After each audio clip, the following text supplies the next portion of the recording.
Drage vinoljupke, dragi vinoljupci i svi vi koji ćete to postati, želim vam zaželiti dobrodošlicu i zahvaliti se što ste odabrali da večeras vaše vrijeme provedete u druženju sa Balkantinom i vinarijom Pajić. Ovo je prva od serije vinskih radionica u kojima ćemo predstaviti vinsku kulturu Bosne i Hercegovine kroz predstavljanje naših vinarija i njihovih nagrađivanih vina. Govoriti o vinu i vinogradarstvu za mene je uvijek bio izazov. Zato jer nije lako u nekoliko minuta sažeti značaj tako bitnog pratioca ljudskog roda, kao što je to vino i vinska kultura. Prvi tragovi vinogradarstva sežu čak 8000 godina u prošlost i otkriveni su na području današnje Gruzije. Na našim prostorima znamo da su naši preci Iliri bavili se uzgojem vinove loze i uživali u blagodetima vina. Naravno, Grci i Rimljani, koji su tijekom stoljeća dolazili i napuštali prostore Bosne i Hercegovine, također su donosili svoja iskustva i znanja kojima su razvijali i produbljivali važnost vina u svakodnevnom životu naših predaka. Suvremeno vinogradarstvo u našim krajevima razvija se utjecajem Austro-Ugarske, kad se vina proizvedena u Hercegovini služe na carskim trpezama. Danas u Bosni i Hercegovini imamo oko 50 vinarija koncentriranih uglavnom u Hercegovini. Ali postoje vinarije koje se nalaze u centralnoj Bosni kao i Posavini i okolini Banja Luke. Imajući u vidu cjelokupnu situaciju prouzrokovanu COVID-19, smatramo da predstavljanje BiH vinarija u okviru Balkantina Gastro Huba može povećati vidljivost i prisutnost vina na tržištu domaćih proizvoda, a obzirom da će se snimljene radionice moći gledati na internetu, poslužit će i kao promocija vinarija i van granica Bosne i Hercegovine. U toku i nakon radionice, koje večeras gledamo, i prezentacije vinarije Pajić, moći ćete postavljati i davati svoje komentare. Moći ćete postavljati pitanja i naravno davati svoje komentare. Nadam se da sad imate pored sebe vino, imate vinske čaše, isto kao što ga imam i ja, i da ste spremni da se opustite, da naučite nešto novo i da na taj način provedemo jedno zanimljivo večer. Sad, prije nego što krenemo, želio bih samo postaviti jedno pitanje našim večerasnim domaćicama u vinariji Pajić, Bojani i Jeleni. Kako to da vinarija Pajić i njeni vinogradi na obroncima Majevice, kako to da su oni počeli jednu takvu zanimljivu avanturu nekim krajevima koje, eto, za neki način nisu slovili za vinogradarske, jer znamo, Hercegovina je uvijek bila neki sinonim za vino, ali otkud baš vinarija Pajić na obroncima Majevice? Dobro večer Samire i dobro večer svim našim dragim vinoljupcima koji nas prate sada na Facebook live-u ili koji su se čak priključili ovdje u našu Zoom sobu. Nama je izuzetno drago da evo otvaramo nešto novo i da mi kao jedna, mi dalje govorimo mala, ali nismo više toliko mala vinarija, smo prvi koji ćemo predstaviti na jedan poseban način našim i vašim dragim pratiocima širom Bosne i Hercegovine, a ko zna možda i svijeta. Ajde da odgovorimo na to tvoje pitanje. Sigurna sam da je to pitanje koje smo najčešće dobili od 2013. godine. Mogu to da tvrdim. Sad da bi ja tebe zbunila, otkud to da su vinogradi ovdje, pa ću da ti kažem, pa vinogradi su ovdje još u 18. vijeku bili, mislim, šta ti nije sad tu jasno? Sad će to još više da te zbuni. Uglavnom, ali to je zaista istina. Jedan drevni narod, Kelti, koji je definitivno možda jedan od najpoznatijih drevnih naroda, je iako je nestao odavde već prije 2000 godina, oni su dosta stvari ostavili ovde i dosta neke tradicije toga se nastavilo. Vinarija Pajić je, tačnije doktor Pajić je prije nego što je otvorio samu vinariju i prije nego što se odlučio na to, dosta se bavio istraživanjem cijelog ovog područja. Znači, naša vinarija se nalazi na obroncima Majevice, u selu Bukvik. Selo Bukvik se nalazi pored Brčkog distrikta i tu se nalazi i naši vinograd, jedan dio naših vinograda i tu se nalazi cijela proizvodnja. Počeli smo 2013. godine, počeli smo na taj način što je doktor jednostavno istražujući došao do određenih zapisa gdje su pronašao je da se cijelo ovo područje zvalo Lubniča. Taj naziv je u stvari keltskog porijekla i taj naziv su i dali Kelti za 4 oblasti u bivšoj Jugoslaviji. Jedna oblast se nalazi u Sloveniji, jedna kod Obrenovca, jedna u okolini Ilijaša i 4. oblast je Bukvik. Kada bi preveli to njihovo Ljubniča, to u stvari znači blagorodna zemlja. I ono što je sigurno je da je ova zemlja na Majevici uvijek pa i dan danas bila blagorodna. Nekad posle, s obzirom da se to dosta zainteresuje kada dođete do jednog takvog podatka, nastavila su se istraživanja i dolazimo do toga da u gruntovnicama iz nekog 18. 19. vijeka iz Austro-Ugarske monarhije još ovo područje je zapisano kao vinogradje. Tako da u suštini nekada davno na ovom području se uzgajala i tekako vinova loza. S obzirom na sad razne bolesti, na ratove koji su se desili, ljudi su na neki način odustali od toga, s obzirom na to da je ovo prilično skup. Jednostavno, dosta ulaganja je potrebno da bi ta vinova loza rasla onako kako treba i ljudi su se preorijentisali na nešto lakše kulture, kao što su šljiva, kruška, jabuka. I onda danas kada mi kažemo da imamo dobru rakiju, svi kažemo da sigurno imate dobru rakiju, ali kad kažemo imamo dobro vino, tu budu kao, čekaj, gdje je to Brčko ima dobro vino? Ali evo, ajde da prestanemo da razmišljamo tako i da na prvu reagujemo tako i da kažemo da evo, Brčko zaista ima dobro vino, jer Majevica zaista može da da dobro vino. Mi trenutno imamo nekih 8 hektara vinograda. Od sorti koje sadimo to su Sauvignon Blanc, Merlot, Chardonnay i Muscat Hamburg u jednoj maloj količini koju koristimo za proizvodnju našeg rozea. To su takođe i vina koja imamo, znači Chardonnay, Sauvignon Blanc, Merlot Barik, njega barikiramo, jer ako ima jedan poseban šmek, o njemu ćemo sad još malo više da pričamo. I imamo roze, a imamo i Pinošovo vino o kojem večeras nećemo da pričamo, ali ćemo kroz neki period i o tome da pričamo. Apsolutno to moramo u svakom slučaju da spomenemo.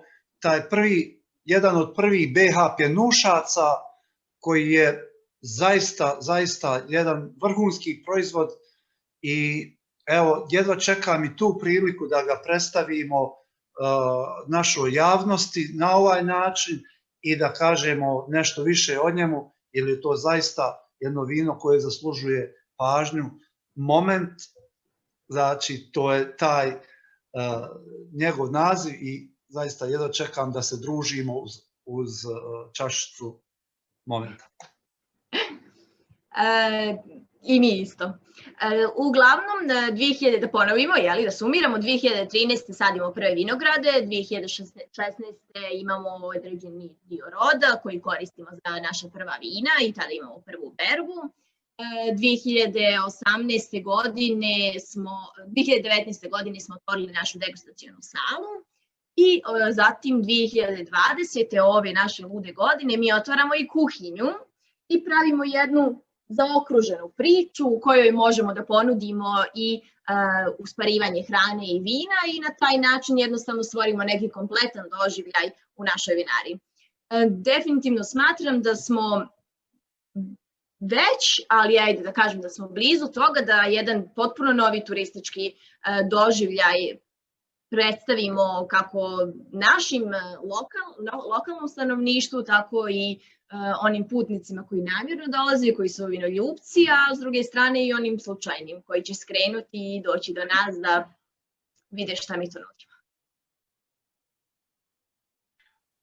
Hvala Jelena, ovo je zaista bio iscrpan odgovor, ali svaka riječ ovog odgovora ima svoje mjesto, ima svoje značenje.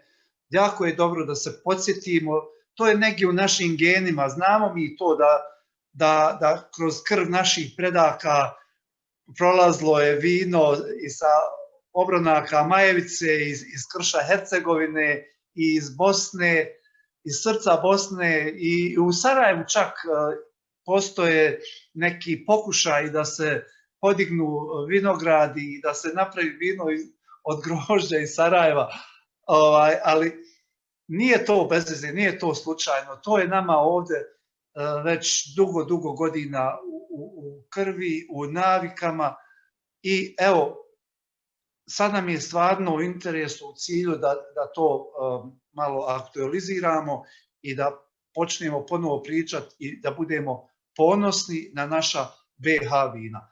Pa evo, kad smo došli konkretno do ovih BiH vina, šta ćemo mi to večeras od vas čuti, koja je to prezentacija, kojih to vina, zašto baš njih, zašto su oni dobili to mjesto na pjedestalu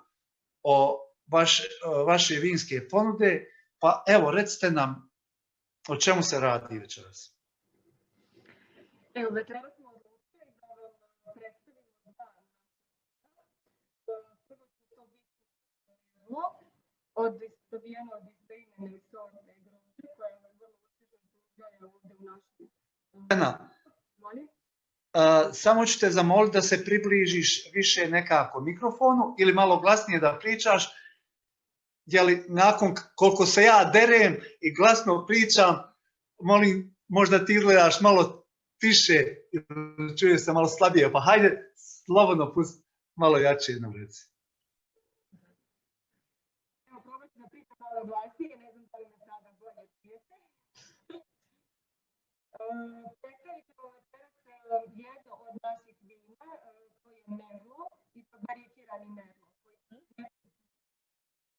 Nešto, imamo nekih problema da vas dobro čujemo, pa ako možete, ne znam, ja sam Jelenu dobro čuo, a ajde da probamo još jednom, ako možeš glasnije samo malo, molim te, Bojana, ili bliže. Evo, tu sam izgleda Jelena. Da ne stoji vam nešto ispred mikrofona ili... Možda može ili smijete? Ja se čujemo bolje? Odlično sada. Dobro. Zamijenimo mjesto.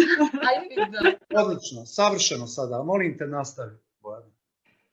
Kao što sam rekla, predstavit ćemo vam vino Merlot, i to barikirani Merlot, koji je odležavao u hrastovim bačvama.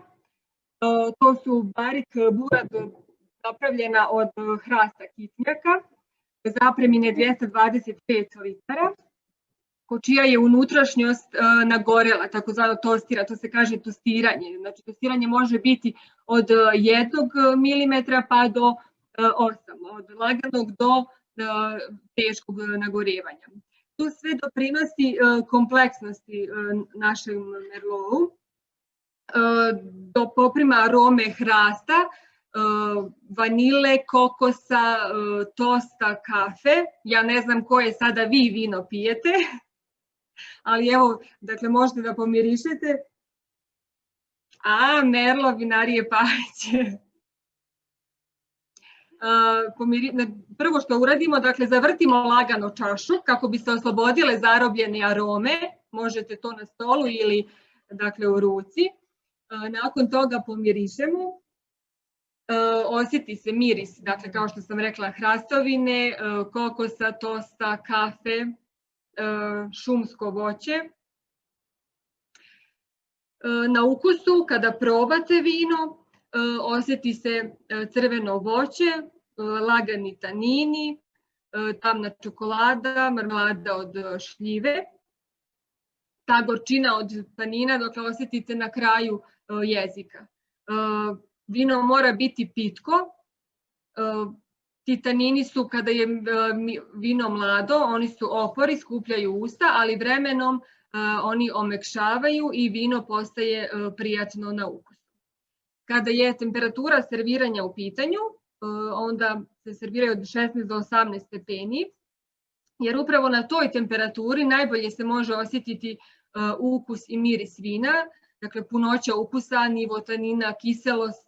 Ukoliko je previsoka temperatura, preko 21 stepena, onda se oslobađa velika količina alkohola i mi ništa drugo ne možemo osjetiti osim tog alkohola. Isto to važi ako je temperatura preniska, ako je vino prehladno, isto tako ne možemo ništa osjetiti. Zato je temperatura serviranja vina izuzetno važna.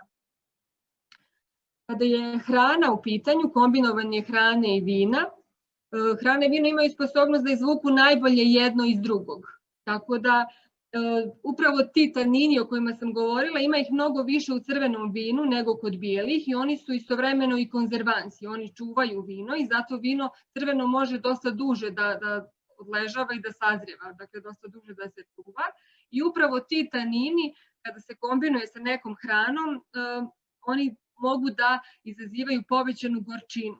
Zato je važno odabrati pravilnu hranu koja ide uz ovo naše vino.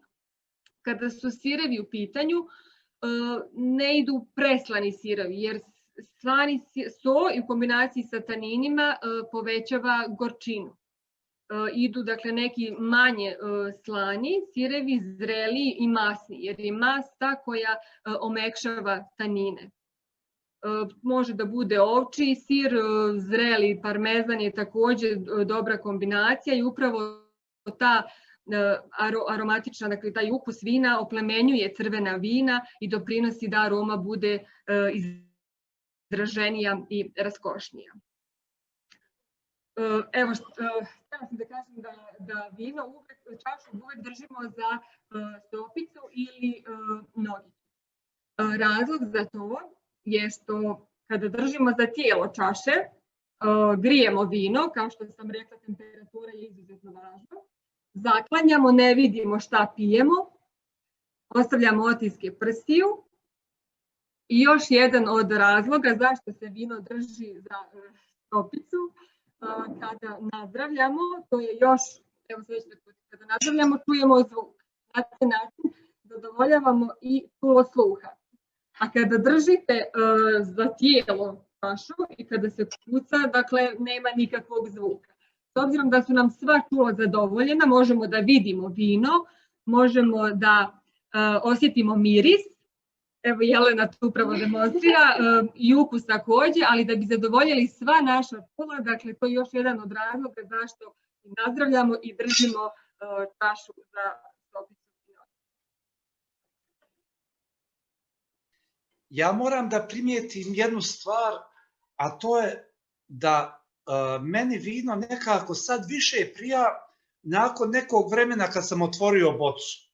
Pogotovo ovo sada crno, nekako crveno vino koje mi se malo prozračilo, nekako, jer sam ga probao čim sam otvorio bocu, a to je bilo prije možda jedno sat vremena u pripremi za ovu radionicu. I sad mi nekako prijatnije mi je na jeziku i na nepcu, pa ja znam šta se tu stvari desilo. Možete li nam vi malo objasniti i važnost dekantiranja vina, da se ono malo, šta se dešava sa njim kad ga dekantiramo, odnosno šta je to zapravo dekantiranje? U pravu ste kada to kažete, vino jeste dosta prijatnije na ukusu kada bude otvoreno posle izvesnog vremena. Dekantiranje se vrši kod vina koja duže vreme odležavaju. Jedan od razloga zašto se dekantira, da bi se uklonio talog. Evo da kažem da mi ne filtriramo naš merlo, odnosno crveno vino, baš iz razloga da bismo zadržali što više arome, jer filtriranjem se gubi dio arome i na taj način može da dođe da se stvori talog. To je jedan od razloga zašto se dekantira, a drugi razlog jeste da vino dođe u kontaktu sa kiselnikom iz vazduha i na taj način prodiše i oslobode se zarobljene arome i vino je prijatnije i na mirisu i na ukusu. Ja sam negdje naslučivao zašto je to, ali ovako zaista konkretan odgovor nisam znao i hvala Bojana na ovom zaista iscrpnom odgovoru zašto je važno vino dekantirati, koje je crveno vino, koje je već fino zrelo, koje bar 2 godine je u boci ili u inoksu pa pačvi pa boci. Šta bi nam još mogli reći o ovoj sorti, o Merlot? To je nekako, ja je bar doživljavam kao neku kontinentalnu sortu koja dobro leži ovim malo prijedjelima koji nisu toliko, nemaju toliko sunčanih dana, a iako znam da donekle i neke vinarije i u Hercegovini čak uzgajaju Merlot. Pa zašto ste se vi baš odlučili za Merlot? Šta je to bilo od značaja vezano za ovu sortu? Pa jedan od razloga je taj što upravo ova sorta se pokazalo da vrlo uspješno uspjeva u našem vinogradu, s obzirom da je ispitan sastav zemljišta, dakle svi klimatski i zemljišni uslovi, pokazalo se da upravo ova sorta može da uspjeva na našem području. Ono što je interesantno da kažemo da su to sve francuske sorte koje baš uspjevaju i kod nas u našem vinogradu. I upravo naziv Merlot na francuskom Merlet znači crna ptica, mala crna ptica kos. I po tome je i dobio naziv. Interesantno je da nekad odavno, dakle kada se nije znalo koja je sorta u pitanju, zasađeni su različiti vinogradi, različite sorte grožđa i upravo ta crna ptica kos je stalno dolazila samo na male crne bobice i nije se znalo koja je sorta u pitanju. I iz tog razloga evo dobila je naziv sorta Merlot. Zaista jedan divan odgovor, a ja stalno nešto postavljam pitanja, a volio bi i da naši pratitelji koji nas prate putem Facebooka, da ukoliko žele da pišu svoja pitanja i na kraju kad mi završimo sa prezentacijom, da možda i sami da se uključe u radionicu. A evo sada nekako elaborirali smo kako se ono otvara, kako se priprema, kako se uživa u njemu svim čulima, koja to hrana ide dobro uz njega. I polako krećemo ka nekom drugom dijelu našeg objeda koji bi trebalo da bude praćen u fazama sa različitim vrstama vina. I nekako smo sada, kad smo se fino najeli nečeg dobrog, neke dobre šnicle ili bifteka, zalili to lijepo ovim Merlotom, dolazimo sada i na desert, dolazimo nešto po čemu ste vi također prilično jedinstveni u Bosni i Hercegovini po jednom vinu koje ste vi nazvali kasna berba. Niste stigli ga ranije pobrati, pa zakasnili ste, zato ste mi dali taj naziv ili zašto mislim? Da nam malo to reći. Evo, kao što sam naziv kaže, kasna berba, grožđe se bere nešto kasnije u odnosu na uobičajeno vrijeme berbe. Razlog je da se nakupi što veća količina šećera, jer upravo na taj način dobijamo jača vina, snažnija, sa većom količinom alkohola i da zaostane još šećera u vinu, zato što je poluslatko, odnosno desertno vino, ima 10 grama po litru šećera. Htjela bih da kažem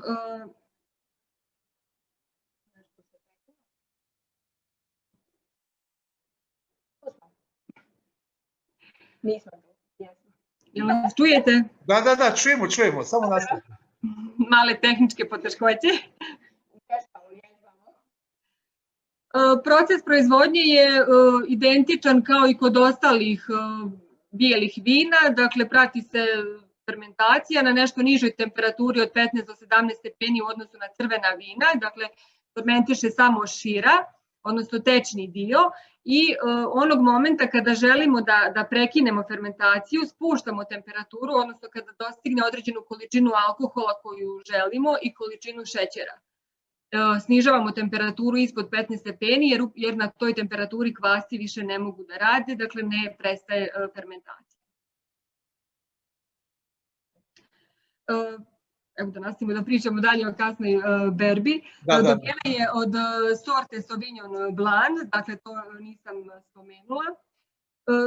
Miris ovog vina je uglavnom na prezrelo voće, dakle kompotasti tonovi, lubenice, dinje, breskve, kajsije, muškule, kruške, dakle to su neki mirisi koje možete osjetiti i to su dakle sve arome koje potiču iz samog grožđa. Dakle, to nisu nikakvi dodaci vinu, to su primarne arome iz grožđa i zato je važna ta temperatura od 15 stepeni da bi se što više sačuvale te primarne arome.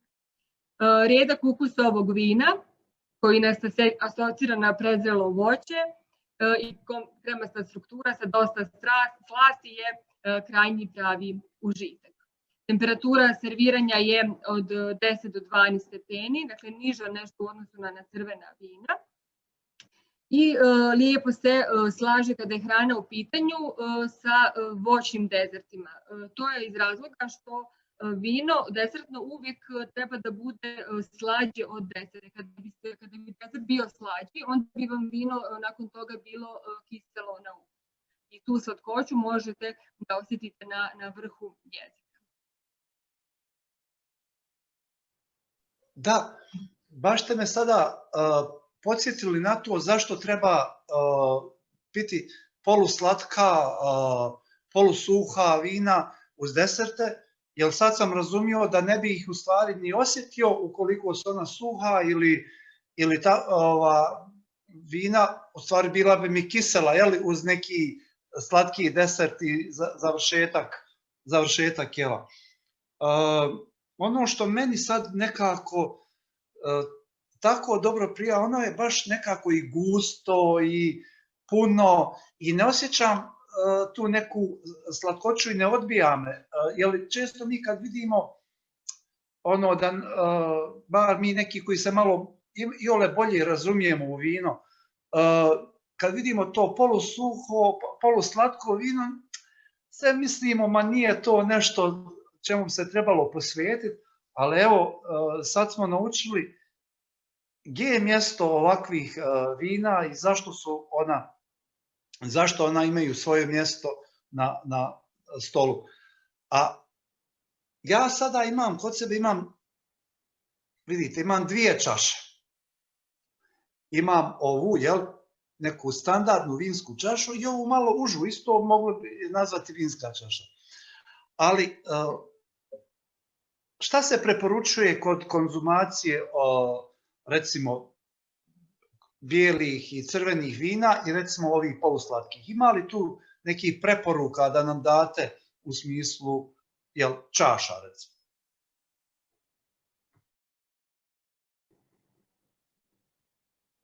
Vidite da kod mene je šira čaša od vašeg. To važi za crvena vina.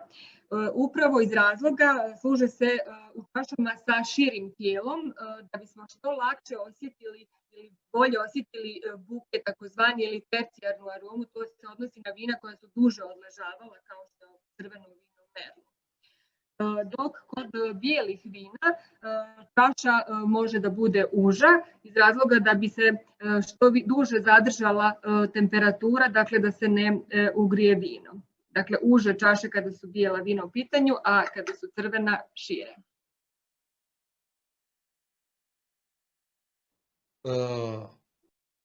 Hvala na ovom pojašnjenju i na ovim razlikama koje mi baš i nismo bili svjesni. A ja moram da primijetim još jednu stvar vezano, da se vratimo malo na Merlot, a sigurno će biti to i veze sa kasnom berbom, sa ovim drugim vinom. Ovdje piše AWC Vijena piše Silver 2019. godina. Evo, i da vide svi koji nemaju ovo vino sa sobom, pa da nam malo kažete i o tome, jer ovo je očigledno radi se o nekoj nagradi, pa mislim da je red da spomenemo i malo u vezi toga. Šta je to bilo? Kao ajde sad malo da se hvalimo nagradama. Da, dosta nagrade je bilo od neke 2017. godine kada smo odlučili da su naša vina već dovoljno i odstojala i odležala i da su dovoljno zrela, da je ta neka tehnologija sada na određenom nivou, da možemo da krenemo da ih šaljemo na ta ocjenjivanja. Mi smo počeli sa nekim manjim takmičenjima u okolini, s obzirom da kod nas nisu toliko popularna, pa smo onda krenuli malo dalje, pa smo onda došli do Beča i do internacionalnog takmičenja u Beču, koje je medalje koje ste upravo pokazali. Tu smo dobili srebro. Neka naša druga vina su dobila zlato, ali ajde da to ostavimo za neke druge vinske radionice i možda da ostavimo za vas koji se sada pitate koja su to vina, pa sami dođete do toga. Ali da pohvalimo još malo Merlo u ovoj godini koja je još malo iza nas i koja je donijela svašta nešto loše, više nego dobro. Evo, naš Merlo nas je obradovao sa bronzom sa dekantera. Dekanter je takmičenje u Londonu koje važi za sigurno jedno od najjačih svetskih takmičenja. Tako da od ove godine naš Merlo kitimo bronzom sa dekantera i definitivno smo ponosni na to. Evo, nisam znao za tu informaciju i stvarno čestitam vam i znam da vi to zaslužujete. Ja sam probao sva vaša vina i znam zaista da su ona plod jednog mukotrpnog rada, jedne posvećenosti vinu, vinovoj lozi, tehnologiji, gdje ste kombinirali tradiciju i zaista jednu modernu tehnologiju koja se koristi u vinarstvu. I isto tako, ja ne dajem nagrade, ali zaista onako kao običan čovjek mogu vaša vina zaista vrhunski ocijeniti, vrlo su ovako kvalitetna i u odnosu cijene kvaliteta zaista se mogu svrstati u sam vrh ponude vina u Bosni i Hercegovini. I evo, polako se približavamo kraju večerašnje radionice, a vrijeme zaista brzo prolazi, malo ne rekoh vino brzo prolazi, sve mi vino na pameti, vrijeme brzo prolazi i evo došli smo nekako do kraja, obzirom da ste relativno mladi kao vinarija, gdje ste vi već plasirali svoja vina, gdje se mogu kupiti, recite nam onako malo u smislu regiona, ne baš detaljno svaku prodavnicu, zato što ćemo listu tih mjesta gdje se prodaju vina vinarije Pajić objaviti nakon vinske radionice, a recite nam malo, jeste li uspjeli nekako izvesti vaša vina i gdje se mogu sve kupiti u Bosni i Hercegovini? Prije svega moram da ti se zahvalim na tvojoj nagradi, jer iskreno, kako god to zvučalo, sve ove nagrade sa velikih takmičenja jesu neki određeni pokazatelji i lijepo je njih imati, ali onog momenta kad neko dođe kod nas ili kada dobijemo tako lijepe komentare od jednog običnog čovjeka, vjerujte da to onako zaista ispuni srce i da neka i vjetar u leđe, da nastavimo da se bavimo ovim i da nastavimo zaista od svog obrezivanja vinograda do kraja cijelog tog postupka budemo 100% uključeni u tome. Što se tiče plasiranja vina na tržištu i što se tiče njegove cijene, mi smo to nekako sve zamislili da bude ponuđeno za početak ovde nama i nekom našem lokalnom stanovništvu, a pored toga naravno da uspijemo da pokrijemo prije svega ovaj region Sjeverne Bosne, ali da vidimo gdje bi još mogli da se plasiramo. Tako da se mi za sada definitivno trudimo da većina nekih većih gradova Bosne i Hercegovine ima naša vina i u tome smo prilično i uspjeli. Ima nas znači u svim većim gradovima, Sarajevo, Banja Luka, Bijeljina, To su otprilike sva onako Tuzla, koju moram da napomenem, u Tuzli su, mislim, definitivno vrh ljudi koji obožavaju vinariju Pajić i to mi je iskreno drago i nadam se da će to i da se proširi, da će da nastavi taj neki pozitivni trend. Pored toga, mi imamo naše vina u Srbiji. Srbija je jedan jak vinski region i izašli smo tamo, naišli smo na dosta lijepih komentara na određenim sajmovima na kojima smo učestvovali, te smo odlučili zašto da ne probamo. Izlazak na šire tržište, sada da ne skrenemo temu, dosta teška priča koja u našoj zemlji kao dosta nekih drugih stvari nije baš regulisana ili je regulisana sa nekim tako teškim uslovima koje mi definitivno nismo trenutno u mogućnosti da ispunimo, tako da će Evropa malo da priča na nas. Evo, kao što se mi trudimo da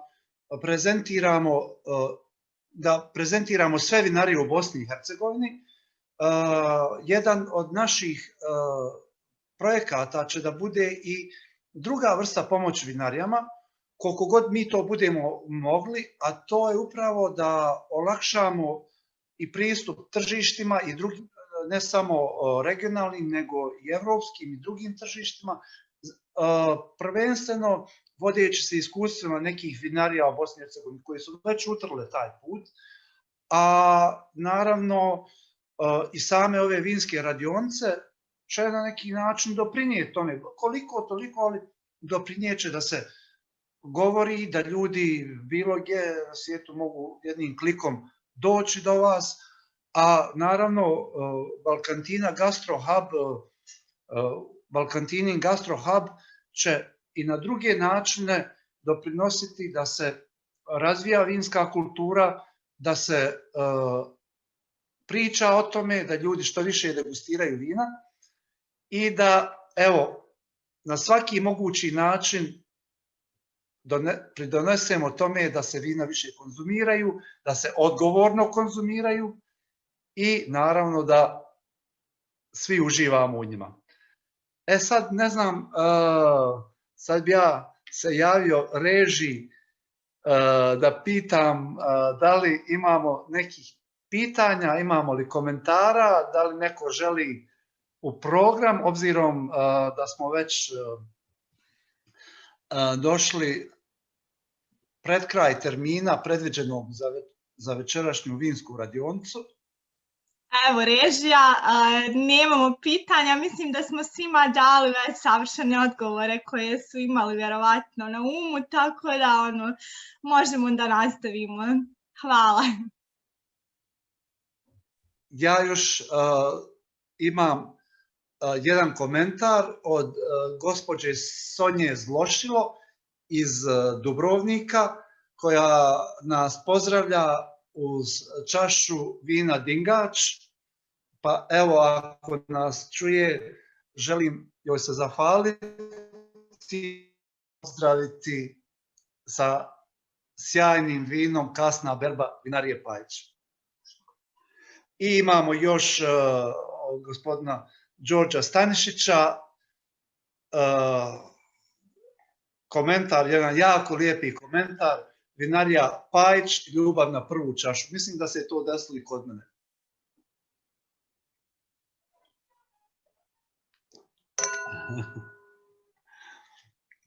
Eto,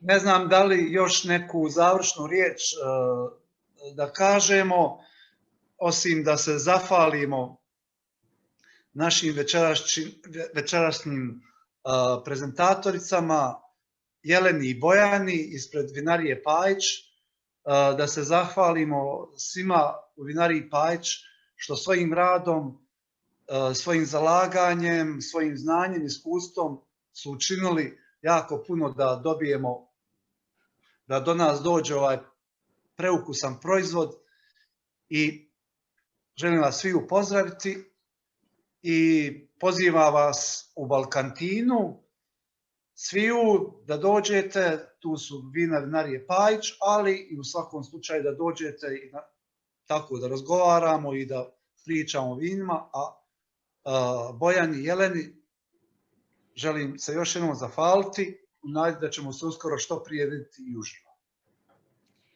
Ajde i mi da se odjavimo i pozdravimo vas iz našeg ovde hladnog Brčkog, negdje od Kelta preko Bukvika do Sarajeva i do Dubrovnika i do Požarevca i ko zna gdje još smo večeras došli.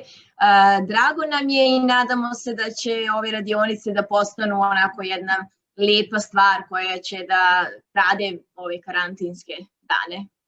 Da, svakako već sljedeći petak moram najaviti, imat ćemo carska vina, vinarije Grga Vasilj iz Međugorja i siguran sam da ćete i vi prisustvovati toj, bar negdje u letu, znam da ste i vi puno zauzeti svojim poslovnim obavezama, ali negdje u letu bacite pogled na šta će se dešavati u sljedeći petak u ovom terminu.